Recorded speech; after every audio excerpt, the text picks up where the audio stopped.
In this video, you'll see how to install DITRA Peel and Stick, why you should use it, and how it can help you with your tile floor installation. Unfortunately, in this bathroom, they did not use an uncoupling membrane like DITRA. You can see how easily the tile floor comes up. That's not normal. It's also not good because if the toilet would flood, for example, the floor could rot out and create bigger problems. A common problem with tile floor removal is the mortar left over on the plywood. I use an SDS drill along with a mortar removal bit, and any of the thin layer of mortar that's left over, I use an oscillating multi-tool with a rasp. This 1-2 combo is fantastic. Then I use a damp sponge to remove any of the dust. That's also going to be important. The nails that are in the floor, I ensure those are subflush. That's going to be critical for the next step.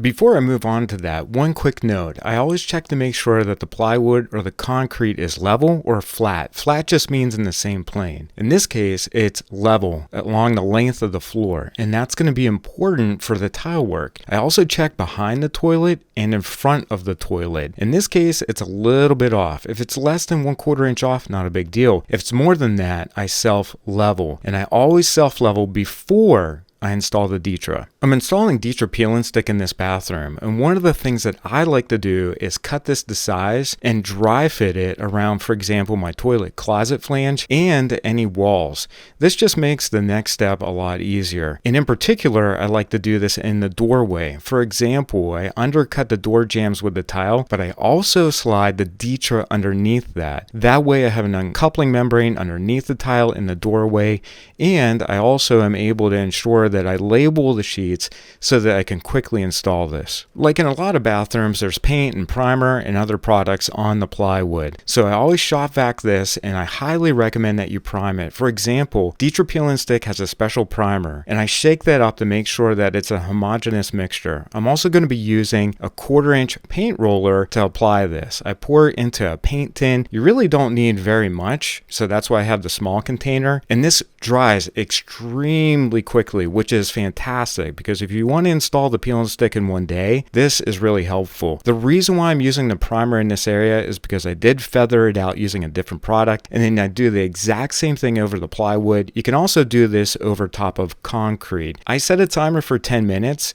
But between 10 and 60 minutes, this will cure and it'll be ready to apply your DITRA Peel and Stick over top of it. DITRA Peel and Stick is very easy to install. I pull the plastic off and I set the sheet. But as you notice, there's some maneuverability with it because there's a pressure sensitive adhesive between the sheet and the floor. And as long as you don't press that down, the pressure sensitive adhesive is not going to be activated. In some cases, I pull back the plastic so that I can align the sheets with each other. This is very helpful because then you can just pull the plastic off the back, roll it back down onto the floor, and align it. In the doorway, you can see how I pull the plastic back, and then I can slide it under the door jamb. So what I like about this is the flexibility of the product, how fast it goes down without thin set mortar, and the cool thing is everything's going to be flat and mimic the plywood or the concrete. It's very fast to install. Now here's the deal. I'm going to be using a wood float to compress this. This activates the pressure sensitive adhesive. You really have to apply a lot of pressure, and you want to make sure this is smooth. For example, if I slide my float, it doesn't catch on any of the seams. This next step is optional, but I'm going to waterproof using Schluter ALL-SET along with a KERDI trowel and a thin set mortar consistency that's set for the banding. I add a corner. This is a KERDI-KERECK corner that I'm going to put in here. I do this both on the left and the right side of the toilet. And the most important thing is to ensure that this is nice and smooth, both up against the wall for the baseboard and on the floor for the tile. This is very much what I do inside a shower, by the way. So if you're doing this for like a powder room like I'm doing here, it'll set you up for success for if you want to do a larger project as well. These two corners are set in place, and then I add the banding and ensure that that's compressed up against the wall and the floor. In front of this toilet, I have a seam, so I waterproof that with the KERDI banding. And the reason why I do this is because it is a powder room, and unfortunately, as we all know, for whatever reason, toilets overflow in powder rooms. Now my floor has DITRA Peel and Stick underneath it. It's easy to set the tile. The tile has an uncoupling membrane, and the bathroom floor looks beautiful. If you have any questions about DITRA Peel and Stick, let me know in the comments, and I'd be more than happy to help you out.